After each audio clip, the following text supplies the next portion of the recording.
Salut YouTube, bienvenue sur cette chaîne YouTube, une nouvelle pour moi, une chaîne spécialisée dans le classement des objets, des biens et des services, des événements de la vie, des uns et des autres. L'objectif, c'est juste de montrer que j'ai un meilleur avis que vous. Quoi de mieux pour commencer, moi en tant que gamer, pour commencer cette chaîne YouTube, que de vous proposer un classement des meilleures consoles. Alors, il y a un truc qui est super important, c'est que j'ai raison, vous avez tort, et si jamais je suis pas d'accord avec vous, je vais vous mettre cher. C'est ça le deal. Pour cette première édition, donc on a dit console de jeu. Qu'est-ce que je vais faire pour classer ces consoles de jeu? Je vais les classer par qualité de la console, qualité des jeux qui étaient dessus, robustesse des jeux au travers du temps, parce qu'il y a des consoles qui sont devenues des classiques et il y a des consoles qui sont un peu tombées en désuétude, et aussi confort d'utilisation et qualité d'utilisation en général. Donc voilà pour au global. Après, forcément, il y aura du subjectif, et sans plus attendre, on va commencer par... on va essayer de le faire dans l'ordre chronologique, et donc on va commencer par la première génération de consoles. Commençons par la NES. Donc la NES sortie, je crois, dans le milieu des années 80... probablement en 86 ou en 85. Très très bonne console. Je pense que ça, c'est la console de Mario Bros. Pour l'instant, je vais la mettre en A. Je pense que c'est une console qui a encore une ludothèque qui est jouable. Je pense que c'est une très bonne console qui a pas mal vieilli. Tu vois, elle est très vintage. La manette était bien. Tetris classique aussi. Des jeux qui sont encore joués même en compétition aujourd'hui. Donc je vais la mettre en A, je pense que c'est une bonne console. Et on va prendre sa rivale, la Master System, que je vais mettre en B. Pourquoi? Parce que la Master System, on est quand même dans une époque où Sega copie Nintendo sans vraiment les égaler. Moi, c'était ma console d'enfance, c'est ma première console, la Master System. Donc, à titre personnel, elle a une place S tier, mais je le reconnais que, à part Alex Kidd et quelques autres jeux vraiment, vraiment sympas de l'époque, c'est une console qui est vintage, mais qui n'est pas aussi précieuse, je pense, aux yeux des joueurs que la NES. Et on arrive sur la troisième console de cette génération, qui est la Game Boy. Alors la Game Boy, je la mets en A, même si la Game Boy, elle est au panthéon des consoles, dans le sens pour l'héritage qu'elle va donner à Nintendo pour la suite de l'évolution du marché des consoles et du jeu vidéo. C'est une console qui est extrêmement importante, avec Zelda DX, avec Tetris, avec Super Mario Advance 1, 2 et 3 avec Wario Land. Et à côté, je vais directement mettre la Game Boy Pocket, qui est une version qui est sortie à la fin des années 90, qui était une console plus petite, avec un écran plus agréable, mais qui n'avait pas encore le rétroéclairage, et surtout, il n'y avait pas de couleur. Donc, ces deux consoles-là, pour moi, elles restent en A. C'est des précurseurs, mais c'est pas un gold standard de l'industrie, tu vois. On continue avec la Game Boy Color. Donc, la Game Boy Color, celle-là, je la mets en S. Si vous n'êtes pas d'accord, enfin, vous êtes juste des merdes. La Game Boy Color, c'est Pokémon, rétroéclairage, meilleure console. Ça tient dans la main, c'est facile. Même encore aujourd'hui, je préfère jouer sur une Game Boy Color que sur une Switch. C'est juste complètement estière. Si vous ne l'avez pas connu, n'en achetez pas, ça sert à rien. Parce qu'aujourd'hui, tous ces jeux-là, on peut les émuler sur un téléphone. Mais à l'époque, il faut bien comprendre qu'avoir accès à un écran couleur, c'est quelque chose qui était phénoménal. Mais ce n'était pas la seule console qui avait accès à l'écran couleur qui était portable à l'époque. Il y en avait une qui avait été faite par notre ami de chez Sega, la Game Gear, qui pouvait lire les jeux de Master System en version appauvrie. Je l'ai eu. Moi, en fait, j'avais demandé à mes parents m'acheter une Game Boy et ils m'avaient acheté une Game Gear parce qu'on était Sega dans la famille. Ah ouais, on était comme ça. On était Sega dans la famille. Par contre, le look de la Game Gear est incroyable, ce côté 90 avec les grosses poignées et tout. Il fallait 6 piles, les grosses piles, les AA, pas les AAA, celles de télécommande, les AA. Il fallait 6 piles pour 1h30 de jeu. 6 piles pour 1h30 de jeu. Vous imaginez? Donc en fait, c'était une Master System portable, mais si vous n'aviez pas le secteur, il était absolument impossible de jouer de manière portable. Donc en fait, cette console, c'est une mauvaise console dans le sens où c'est une console de salon portable, mais c'est pas une console portable. Donc pour moi, c'est des tiers. Si vous n'êtes pas d'accord avec moi, tant pis, retournez jouer avec votre Wii et allez faire des danses Fortnite, c'est pas mon problème. On continue. La deuxième génération de consoles. Donc là, c'est la Super Nintendo. Il n'y a pas vraiment de discussion possible. C'est une anthologie du jeu vidéo. Super Mario World, Zelda A Link to the Past, Donkey Kong Country, Secret of Mana, Final Fantasy VI. Tu vois, même en classement, la Super Nintendo, elle est devant la Game Boy Color. Le jeu vidéo ne serait pas le même sans la Super Nintendo. Il y a quasiment tous les standards des jeux 2D sont sortis. Il y a Street Fighter 2 qui est sorti dessus. Enfin, si vous regardez le jeu vidéo aujourd'hui, forcément, quasiment tous les jeux auxquels vous jouez, si c'est pas un jeu 3D, son parent est sur la Super Nintendo. Donc c'est impossible de mettre la Super Nintendo en S tier. La Mega Drive, malheureusement, j'aurais tendance à la mettre en A tier. Je pense qu'elle était bien mieux que la Master System pour son époque. L'arrivée de Sonic, ok, unpopular opinion. Les jeux Sonic, c'était des jeux de merde, mais qui avaient l'air trop cool pour l'époque. Avec toute la communication des années 90, genre « Hey mec, tu veux jouer à un jeu super rapide que tes parents comprennent pas ?» Ouais, c'est trop cool, regarde, il va trop vite. Sonic, ça a l'air trop bien parce que tout le monde se souvient du premier niveau, mais pour les gens qui ont vraiment joué au jeu Sonic, tu passes, c'est de la plateforme de précision à une vitesse qui est super lente parce que ton perso il a une inertie de dingue. Enfin, c'était vraiment très très très basique pour l'époque. Il y avait plein de jeux que j'adore. Tu vois, j'ai plein de jeux de mon enfance, Landstalker, Pugsy, mais c'est sûr que c'est pas une des meilleures consoles du tout, tu vois. J'ai connu quasiment toutes les consoles. Toutes celles que j'ai classées là, j'y ai joué. Street of Rage était bien, mais franchement, la console pour Street of Rage... Et attends, moi je la mets en B, quoi. Il n'y a aucun jeu aujourd'hui, quasiment, que je prendrais sur Mega Drive. Je te dis, il faut absolument l'avoir testé à part Landstalker. On avance avec une console que vous ne connaissez probablement pas, qui est pour moi un peu à cheval sur plusieurs générations, donc je vais la classer maintenant avant de rentrer dans la 3e génération, qui est la Neo Geo. Alors la Neo Geo, c'est quoi ? C'est une console qui a... Non, je ne l'ai pas encore classée, je vais la mettre en E pour l'instant. C'est une console qui est sortie dans les années 90, qui était excessivement chère, qui permettait aux gens qui avaient beaucoup d'argent, d'accord, les fils de ministres, d'acheter, de lancer les jeux d'arcade de l'époque. Jeux d'arcade de l'époque, Marvel vs Capcom, Samurai Shodown, King of Fighters, Metal Slug, tous les shoot 'em up, avec une qualité mais incomparable avec le reste du marché. Quasiment personne n'en a une, mais les gens qui avaient accès à la Neo Geo avaient accès au top du top de ce qui se faisait en jeu vidéo, parce qu'il faut bien comprendre que jusqu'à l'époque de la Dreamcast, dont on parlera un petit peu après, il n'y a eu aucune console qui était leader sur le marché d'un point de vue technique par rapport aux bornes d'arcade. Et pour Metal Slug, je la mets en C, parce que c'est une console qui était trop chère, mais qui n'était pas forcément mauvaise en soi, et il y a beaucoup de jeux de la Neo Geo qui, encore aujourd'hui, sont des standards d'industrie dans l'industrie du jeu 2D. Et maintenant, on arrive là où probablement les gens qui regardent cette vidéo... Alors, je sais qu'il y a beaucoup de gens sur YouTube qui sont des zoomers. Vous n'avez rien connu à part la Xbox Series S et la Wii et les jeux services. Mais donc, je vous parle d'une époque, je parle des années 90, et là, c'est fin des années 90, début des années 2000. C'est l'arrivée de la 3D. D'accord ? Normalement, il y a des gens, quand même, qui me regardent, qui ont proche de la trentaine et qui ont connu la PlayStation 1 et la Nintendo 64. Donc justement, parlons-en, PlayStation 1 et Nintendo 64. Donc Sony arrive sur le marché des consoles, il nous offre ça. Et ça, il n'y a aucune discussion, c'est au-dessus de la Super Nintendo, c'est la plus grosse ludothèque quasiment de jeux que j'ai connue dans ma vie. Il y a des jeux pour tous les goûts. Il y a des jeux d'arcade, il y a des jeux de puzzle, il y a des jeux what the fuck, il y a des jeux d'aventure. Et si je commence à vous dire le nombre de licences qui ont été créées sur PlayStation, ou le nombre de bangers qu'il y a eu sur PlayStation, c'est assez évident. Donc il y a eu des portes comme Secret of Mana, pas Secret of Mana, pardon, Chrono Trigger et tout, mais en exclusif, Final Fantasy VII, qui est au passage un des jeux les plus overrated de l'histoire, mais bon, ça on en parlera dans une autre tier list. Resident Evil 1 et 2, Tomb Raider, Duke Nukem, Gran Turismo, Crash Bandicoot, Rayman, Spyro the Dragon, Tekken, qu'est-ce qu'il y avait d'autre, Bloody Roar, Rival School, GTA, enfin c'est Metal Gear Solid, ISS, c'est vraiment n'importe quoi en termes de ludothèque. Mais il y avait vraiment des hits phénoménaux sur la PlayStation. C'est une des meilleures consoles de l'histoire. Et il faut la repositionner. Il y a vraiment un avant et un après PlayStation. Ce qui met face à la Nintendo 64, que je vais mettre ici. La Nintendo 64, déjà, on fera un classement des manettes, mais la manette, elle est absolument inacceptable. Et il y a genre 6 jeux sur Nintendo 64.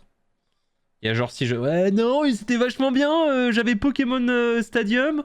T'avais Pokémon Snap. T'avais GoldenEye et Perfect Dark. T'avais Smash Bros et Mario Kart. Allez hop, ta console, tu la jettes après. Il y a rien d'autre. C'est bon, on a fini. Et oui, il y avait les 2 Zelda et un Metroid. Et F-Zero, c'est une licence qui se vend pas. C'est un espèce de fantasme de gamer de se dire « Oh là, F-Zero, c'était incroyable. » C'est pas du tout incroyable, F-Zero. Wipeout faisait 3 fois mieux que F-Zero. Et si vous n'êtes pas d'accord avec moi, encore une fois, vous pouvez jouer avec vos jouets en bois, quoi. Ces jeux ont révolutionné le jeu vidéo. Bien sûr, mais on pourra parler... Attention, ces jeux-là sont exceptionnels, mais la console est pourrie. Et moi, je veux bien la remonter d'un cran parce que je cède à la pression populaire, mais vous n'arriverez pas à l'avoir en A tier. Vous mettrez jamais la Nintendo 64, qui est un échec commercial, qui est une console moche, qui a eu des problèmes d'adaptation au niveau du hardware, le choix de la cartouche pour le format 3D et tout, c'était pourri, dur à coder dessus, en face de la Nintendo ou de la Game Boy, c'est impossible. On avance et on va parler de la Dreamcast. Alors la Dreamcast, c'est une console de edgelord. Si vous me dites que la Dreamcast, c'était vraiment une console de fou et qu'elle est morte parce que les gens n'ont pas compris le génie de Sega à l'époque, je suis désolé les gars, vous êtes des blaireaux. Ah non, j'ai pas mis la Sega Saturn. Hop, pardon, excusez-moi. Donc on peut continuer. Donc, suite de la Sega Saturn, ils sortent une console blanche après avoir sorti une poutre noire. Et la Dreamcast, c'est vraiment une console qui n'a pas compris le marché de la console. Parce que ce qu'ils ont fait, c'est qu'ils ont adapté plein de jeux d'arcade sur console. Donc, Crazy Taxi, il y avait Ikaruga, il y avait tous ces jeux en fait qui étaient des jeux de bande d'arcade qu'ils ont mis sur la console. Et à côté, il y a quelques hits comme Sonic Adventure 2. Il y avait quand même des bons jeux, tu vois. Mais en réalité, c'est des jeux qui sont pas très fun. Crazy Taxi, c'est pas fun. Personne n'a envie de jouer 10 heures à Crazy Taxi. Déjà à l'époque, donc j'étais un gamin, j'étais un bambin, j'étais au collège, je devais avoir 11 ans. Quand je voyais la ludothèque de la Dreamcast, ça me faisait rêver. Parce qu'il y avait tous ces jeux d'arcade de versus que j'aimais. Il y avait Street Fighter Third Strike, il y avait Marvel vs Capcom 2, qui étaient des jeux qui, moi, me faisaient rêver. Tu vas Soul Calibur, Sonic Adventure 2 et Shenmue. C'est une console qui n'a que des jeux qui sont pas rejouables, que des jeux de versus, donc tu peux pas y jouer seul, avec un hardware qui était déjà vieillissant au moment où ils l'ont sorti. Donc pour moi, l'échec commercial, rétrospectivement, il est justifié. Et les edgelords qui veulent te dire que Power Stone, Jet Set Radio en font une console de légende, non. On a voulu faire une légende d'un truc que personne ne voulait acheter, et la raison pour laquelle les gens voulaient pas l'acheter, c'est que dépenser beaucoup d'argent pour jouer à des jeux dont t'es lassé après avoir mis 20 balles dans une bande d'arcade, bah ça vaut pas le coup. Ça part directement en 7 tiers, au même niveau que la Neo Geo, console de niche, pas très intéressante. Je pense que ça va, pour l'instant on a des consoles de légende, des très bonnes consoles, on a des consoles qui ont eu des très bons jeux mais qui sont pas robustes en termes de système, qui ont soit trop peu de jeux, soit des jeux inférieurs. On a des consoles un peu bizarres, des consoles qui sont pas fonctionnelles et des grosses merdes. Donc pour l'instant on est pas mal. Donc là on finit cette génération-là avec, donc sur la toute fin, parce qu'elle est à cheval sur la partie PS2, il y a la Game Boy Advance. Que faire de la première Game Boy Advance? Eh bien, je vais la mettre ici. Je vais mettre la première Game Boy Advance ici. Je l'avais achetée à la sortie. C'était une très bonne console en termes de ludothèque, mais le fait qu'il n'y ait pas de rétroéclairage. Si tu devais jouer avec une lampe tamisée pour jouer à côté de toi, ça n'avait aucun sens, tu vois. C'est une console 7 tiers parce qu'elle elle a tout, sauf la console, quoi. C'est le hardware qui est pas bon, tu vois, avec le rétroéclairage. Avant de faire la Game Boy Advance SP, on va arriver aux consoles donc de Gen 2, puisque je la mets à cheval. On a donc la PlayStation 2, la Xbox et la GameCube. Alors, c'est très difficile parce que la PlayStation 2, moi je trouve que la PlayStation 1 a créé tous les jeux 2D, et la PlayStation 2 les a sublimés, on a fait des jeux qui sont vraiment jouables et rejouables. C'est la console la plus vendue de tous les temps, tout le monde a eu une PS2, la ludothèque est infinie, et les SSX, les PES, que ce soit les jeux de fight, que ce soit les jeux d'aventure et tout. Il y a quelques licences qui ont très mal passé la PlayStation 2, typiquement Tomb Raider, mais voilà, il y a quand même GTA Vice City, GTA San Andreas, GTA 3. Je pense que ce sera quasiment impossible dans l'histoire d'avoir une console aussi impactante que la PS2.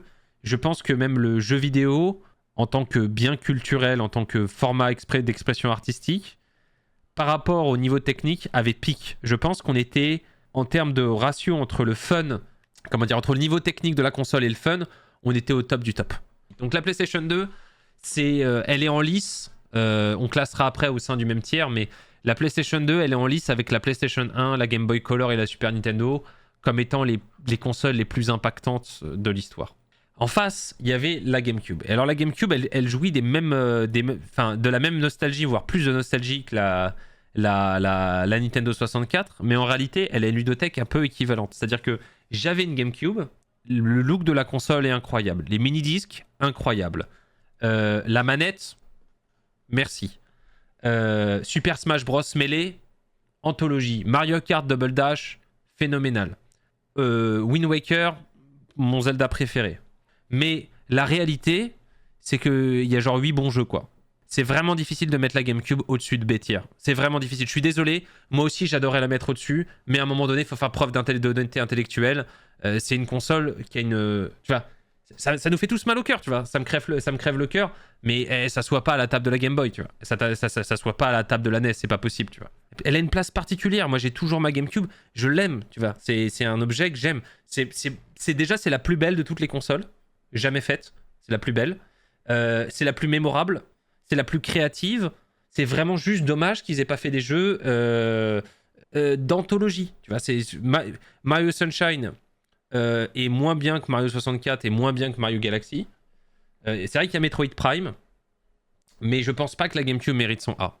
Et si vous n'êtes pas d'accord avec moi, vous avez tort. On arrive sur la console que vous connaissez tous, et je vais mettre la SP en S tier, juste après la PS2 et la PlayStation 1. La Game Boy Advance SP, c'est la Super Nintendo portable. Plus plein d'autres jeux, plus des imports japonais, une super autonomie. T'as les Aria of Sorrow, Aria of Sorrow de Castlevania. T'avais Link to the Past qui a été réédité. T'avais donc les Super Mario Advance, les Advance Wars. T'avais les Suikoden, je crois, qui ont été... Pas Suikoden, t'avais les Breath of Fire qui avaient été réédités. Des anciens Final Fantasy. Advance Wars, les Pokémon. Enfin, genre, c'est quasiment impossible de citer tous les jeux de la ludothèque Game Boy Advance qui sont genre... Encore aujourd'hui, si jamais je veux faire un cadeau, je prends une Game Boy Advance avec un linker. Je le file à n'importe quel kid. Il a de quoi jouer pendant 10 ans et il va adorer les jeux. Donc, c'est impossible de mettre la SP ailleurs qu'à ce niveau-là. Donc maintenant, on arrive dans la génération d'après, si je me trompe pas. La PSP arrive à la génération d'après. Il arrive avec la DS, c'est ça? Je sais plus si on fait la PSP. Bon, la PSP, c'est une console C. C'est une bonne console, mais de niche. Je pense que si... Ah, j'ai oublié la Xbox. Bon, la première Xbox, elle faisait rien, quoi, tu vois. Elle était très grosse, elle consommait beaucoup, et si t'étais pas un Américain fan de Microsoft, t'avais vraiment pas d'intérêt à acheter la Xbox, quoi. C'est un flop, la première Xbox. Tous les gens qui me disent le contraire, vous jouiez pas aux jeux vidéo à l'époque, mais Halo plus Fable. Ok, il y a 2 jeux, les gars. Ok, Mario 64, S tier. Voilà, c'est tout. Il y a Mario 64, c'est mon jeu préféré, bah c'est S tier. Bah non, c'est pas comme ça que ça fonctionne, vous avez tort. Voilà, il y a Halo, donc Halo on le mettra dans les plus grandes franchises quand on fera les franchises de jeux vidéo, mais il est certain que On My Dead Body, la Xbox, je l'aime au même niveau que la Game Gear, et si vous n'êtes pas content, vous avez tort. Du coup, on avance et on part sur... on va faire la génération d'après, et on va prendre la Xbox 360. Et la Xbox 360, c'est une console qui va tout en haut du A tiers. Je pense pas qu'elle soit aussi légendaire que les consoles qui sont au-dessus, mais... Il faut bien comprendre quelque chose, c'est une console qui a défini les codes du jeu en ligne pour tout un continent. Parce que nous, on est européens, mais on se rend pas compte, personne ne peut se rendre compte, si jamais vous n'avez pas été aux États-Unis par exemple, mais de l'impact du Xbox Live dans la société américaine. Faut bien comprendre quelque chose, les Américains jouaient sur le Xbox Live sur l'an 360.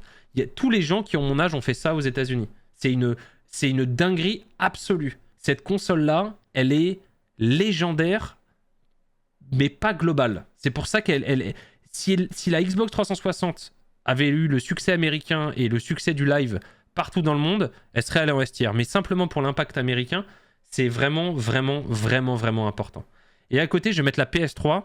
À titre personnel, c'est une de mes plus grandes déceptions. Donc je vais le mettre en B tier, dans le sens où c'est pas... Il n'y a pas de vrai défaut de ludothèque, de target de marché ou de hardware qui l'empêche, mais la PS3, elle était très chère. Il faut bien comprendre que cette génération-là, c'est la génération du jeu en ligne qui explose. Les jeux les plus populaires, ils s'appellent Warcraft 3, ils s'appellent Counter-Strike, et le marché du online, Sony, l'a raté. Donc oui, il y avait une bonne ludothèque, mais il n'y a rien sur PlayStation 3 qui ne soit pas un upgrade des jeux déjà sortis sur PlayStation 2. Donc oui, je suis d'accord, la PlayStation 3 est plus puissante que la PlayStation 2, mais c'est des améliorations et des suites de licences. Modern Warfare n'est pas lié à la PlayStation, et si jamais vous aviez Modern Warfare 1, je vous recommande de l'avoir sur Xbox et de pouvoir jouer avec le online qui était d'une qualité infiniment supérieure. Donc si vous vouliez jouer à des jeux de console en ligne, il fallait avoir une Xbox. C'est pas discutable. Elle pourra pas monter en A tier. Et je suis à 2 doigts de la descendre, tu vois, de la mettre en haut de C tier. Je pense même que je vais mettre en C tier. Parce que toutes les consoles de C tier ont fail quelque chose. Et pour moi, la PS3 comprend pas qu'il y a un virage en ligne. Et du coup, elle sort. Et donc là, on arrive à la génération... on arrive à la DS. Et je vais la mettre tout en haut. Pour moi, la DS, c'est la meilleure console de tous les temps. Il y a la diversité de ludothèque de la PlayStation 1. Il y a la portabilité de la Game Boy Advance SP. Il y a le stylet qui a apporté... Le stylet qui était... C'est une des rares consoles Nintendo dont on a vraiment perdu la joie de jouer avec un stylet. Il y avait des jeux genre Elite Beat Agent, c'était génial. On n'a jamais retrouvé ça, tu vois. C'est des jeux qu'on pourra même pas refaire, Nintendogs, etc. Il y avait des jeux en 3D de la qualité PlayStation. C'était entre la PlayStation 1 et la PlayStation 2, donc c'était complètement jouable. Il y avait... En fait, tu pouvais jouer à plusieurs, bien évidemment, depuis la Game Boy Advance avec une seule console. Ludothèque, mais mirobolante, avec des rééditions de jeux de PlayStation 1, de Super Nintendo, des jeux 2D, des jeux 3D. Les jeux Pokémon étaient incroyables. C'est vraiment... Il n'y a rien à dire. C'est-à-dire que la 3DS, je la mettrais ailleurs, mais dans l'histoire des consoles, je pense que rien n'a battu la Nintendo DS en termes de... Qu'est-ce que ça offre pour l'argent que tu dépenses. Et je pense vraiment que c'est une des consoles qui a la ludothèque de plus haute qualité jamais faite, portable. Tu vois. Et donc voilà. Et alors que la 3DS, justement, je vais la mettre en C. Parce que la 3DS, la 3D, moi j'ai mis New 3DS. Elle est arrivée après la DS, mais elle a jamais réussi à supporter la concurrence. C'était juste une DS avec une technologie qui puait. C'était plus cher, ça changeait les jeux, t'étais obligé de racheter une console, ça te faisait chier. Mais mis à part la puissance, la 3DS a pas compris, tu vois. La 3DS, comme toutes les consoles de cette ligne-là, a pas compris sa génération. Bien évidemment, la PS Vita va ici, je suis désolé, je peux pas la mettre à côté. C'est une console qui est vraiment pas... Enfin, c'est une console de Weeb, la PS Vita, quoi, tu vois. Même on va la mettre en dessous, tu vois. C'est payer aussi cher pour jouer à des hacks de jeux japonais Persona de Vita, quoi. Tu vois. Les seuls joueurs de PS Vita, tu les retrouves à la Japan Expo, quoi. Donc, moi, je suis assez certain sur la PS Vita. On va avancer un peu. Et maintenant, on arrive donc à la génération Wii. Donc, la Wii, c'est une console qui est difficile à classer parce que elle est extrêmement importante dans l'histoire du jeu vidéo. Mais en même temps, c'est un peu une console de merde. C'est-à-dire qu'une fois que tu as fini de jouer à Wii Bowling avec tes grands-parents, tu te retrouves face à des jeux qui sont pas en HD. Et je vous parle de 2006. D'accord ? Je vous parle... En face, il y avait la PlayStation 3 et la Xbox 360. Donc, tu jouais avec ton port HDMI en 720 sur ta télé à des jeux qui avaient une résolution de fou. Et quand tu branchais ta Wii, tu devais mettre encore les 3 touches jaune, rouge et blanche ou avoir un adaptateur Péritel sur ta télé CRT et ton jeu scintillait. En termes de jeu... je pense pas que Mario Kart Wii soit aussi mémorable. Je pense pas que les Zelda soient les meilleurs des licences. Mario Galaxy, c'est le seul jeu qui est vraiment d'anthologie, mais je pense pas qu'un jeu puisse faire une console. J'ai envie de la mettre en B tier, personnellement, la Wii, parce que vraiment, c'était impossible de jouer à la Wii sans une console de GameCube, tu vois, sans avoir une Pro Controller. Donc t'étais obligé de jouer à tous les jeux avec le Nunchuk, en visant sur ta télé. C'était méga chiant. Tu vois, en ayant la Wii ici, j'ai presque envie de remonter la Nintendo 64, mais je le ferai peut-être à la fin. Donc on arrive aux consoles modernes, la PS4. La PS4, c'était une bonne console. La PS4, elle avait une ludothèque riche. C'est le début vraiment profond du jeu AAA médiocre, du Assassin's Creed 4, 8, 12, 763, de Shadow of Mordor et de tous ces jeux Horizon Zero Dawn et Hogwarts Zero Dawn et Assassin's Creed Zero Dawn. C'est une console qui est carrée, il n'y a pas grand chose à dire, elle fait son taf, elle fonctionne correctement, le online fonctionne décemment, c'est accès au PS Store, l'interface est correcte, le prix était correct, la disponibilité était correcte. C'est vraiment une console, elle est A dans le sens où elle a juste très bien rempli son taf, tu vois. Je pense que la Xbox One, elle est là. Elle a sali la transition de la 360 qui avait une base de jeu de fou, et même s'il y avait des bons jeux sur la Xbox One, elle n'a pas réussi à rattraper Sony, en fait. Tu vois, autant à l'époque de la PS3, je pense que Microsoft a rattrapé Sony, autant tout le retard rattrapé s'est reperdu sur la génération PS4. Mais c'est juste que la Xbox One, elle était pensée en jeu dématérialisé, full online avec Kinect, comme un media center, et c'est devenu juste une console de salon avec moins de jeux que la PS4. Donc vu qu'il y a un échec industriel en termes de positionnement, je suis obligé de sanctionner quoi. La Wii U, elle est en F tier, n'a pas les qualités de la Wii, a la ludothèque de la Nintendo 64 ou de la GameCube. La tablette, aucun intérêt. Tous les meilleurs jeux sont quasiment des rééditions. C'est vraiment une console qui n'aurait pas dû sortir.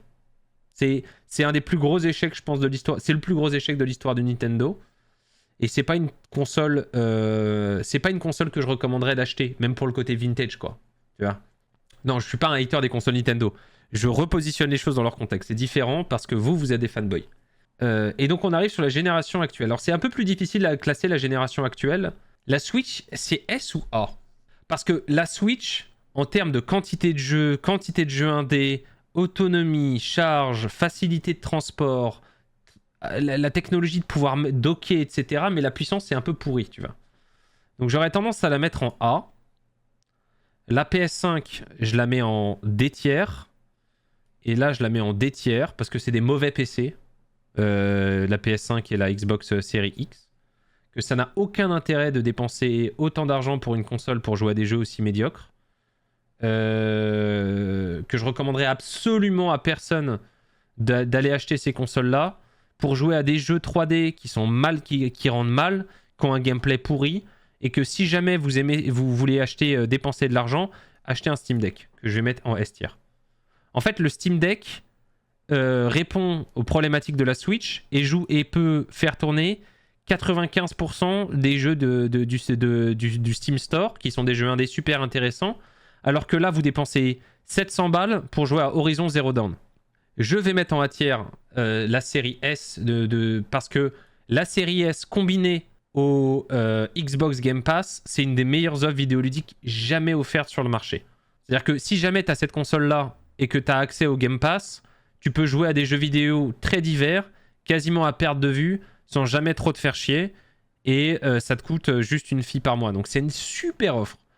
Ça, c'est trop pour ce que tu vas, c'est trop puissant pour ce dont tu as besoin d'en faire, et les jeux, et c'est pas assez puissant pour faire tourner les jeux que ça prétend faire tourner. Donc ça n'a aucun intérêt. C'est la même chose sur la PS5, qui en plus, pour acheter une PS5, il faut vendre un rein, quoi. Donc j'ai pas du tout de reconnaissance vis-à-vis de la génération actuelle des consoles, pour moi, qui n'a rien prouvé, qui doit prouver, mais donc j'enregistre cette vidéo en octobre 2023, et pour l'instant, c'est extrêmement cher d'acheter ces deux consoles pour absolument aucun intérêt. Il n'y a aucun intérêt. Impossible de les mettre plus haut. Et ça termine cette tier list, les gars, on l'a faite. Première tier list des consoles. Donc on va faire peut-être une petite harmonisation, mais je pense qu'on n'est pas loin de la vérité. En termes de classement, je vais donc descendre la PlayStation 1 et je vais la mettre au niveau du Steam Deck et de la Game Boy Color, excusez-moi pour les scrolls. Et je pense que c'est bien pour le S tier. Pour le A tier, pour moi, c'est la naissance du jeu console en ligne, donc je suis obligé de la mettre tout en haut. La Game Boy et la Game Boy Pocket. La Game Boy Pocket, je suis à deux doigts de la descendre, dans le sens où la Game Boy Color est sortie tellement peu après. Ouais, je vais le mettre ici. Donc je vais garder la Game Boy parce qu'il y a une révolution, c'est la première console portable. La PS4 parce que c'est une très forte ludothèque et je pense que c'est la meilleure console de sa génération. La Switch avec les Nunchuk, t'as quand même tous les avantages de la Wii U et de la Wii dans la console. C'est plus précis, ça se fait vachement bien. La série S avec le Xbox Game Pass combiné, c'est une des meilleures offres vidéoludiques au monde, genre presque au niveau du Steam Deck. En B, Mega Drive Master System, très bonne console de Sega, très bonne ludothèque, jeu d'exception, juste en dessous de leur compétiteur de Nintendo, qui étaient juste les élites du marché, et encore des élites à l'heure où je parle. Nintendo 64 et GameCube, parce que difficilement programmable, ce qui fait qu'il n'y avait pas d'éditeur tiers, donc même s'il y a des jeux d'anthologie, c'est pas des consoles qui ont révolutionné, il aurait fallu que ce soit des systèmes plus programmables et qu'il y ait plus de licences sur ces consoles-là que les licences Nintendo pour pouvoir être montées. Elles n'ont pas été révolutionnaires, elles ont juste quelques jeux qui méritent d'être joués, quel que soit votre parcours de gamer. Mais encore une fois, vous pouvez jouer à Mario Galaxy, vous auriez juste une meilleure expérience. Et la Wii, le problème de la Wii, c'est qu'il y avait beaucoup d'éditeurs tiers, mais en fait, la manette ne permettait pas de jouer à des jeux classiques. Donc, c'était que des mini-jeux. C'était une console de mini-jeux. PlayStation 3, je garde. Dysfonctionnel parce qu'il n'y avait pas de online. Neo Geo trop cher. La Dreamcast, s'adressait pas aux bons joueurs et beaucoup de jeux qui sont pas amusants au bout d'une heure. Pas de rétroéclairage sur une console portable, console de GigaWeb, console qui faisait rien de plus que la DS mais qui coûtait cher avec une 3D qui servait à rien, et une console Media Center qui est arrivée trop tôt et qui obligeait les joueurs à jouer une sous PS4 avec plein de problèmes dessus. Et qui en fait a dénaturé le positionnement de Microsoft qu'ils avaient obtenu avec 360. Impossible de jouer sans les piles, aucun intérêt à acheter une PlayStation 2, aucun intérêt à part si vous êtes un fan de la Japan Expo, aucun intérêt parce que trop cher par rapport au nombre de jeux et acheter un PC ou un Steam Deck, et aucun intérêt parce que Game Boy, soit vous achetez une Color, soit vous achetez une Game Boy classique, et ça c'est deux grosses consoles de merde, donc il n'y a pas de grande chose à dire. Donc voilà, j'espère que vous êtes d'accord avec moi. Si vous ne l'êtes pas, de toute façon, je m'en fous. N'hésitez pas à réagir dans les commentaires et à me dire ce que vous en pensez. Je sais que j'ai raison, de toute façon, à terme. Mais c'est important que vous puissiez montrer comment vous avez tort. Et n'hésitez pas à rejoindre le Discord et venir me proposer vos tier lists sur l'espace dédié, que je puisse vous donner, que je puisse vous dire ce que je pense de vous et de vos avis de merde. Prenez soin de vous. On se retrouve très bientôt pour une prochaine vidéo. À la prochaine.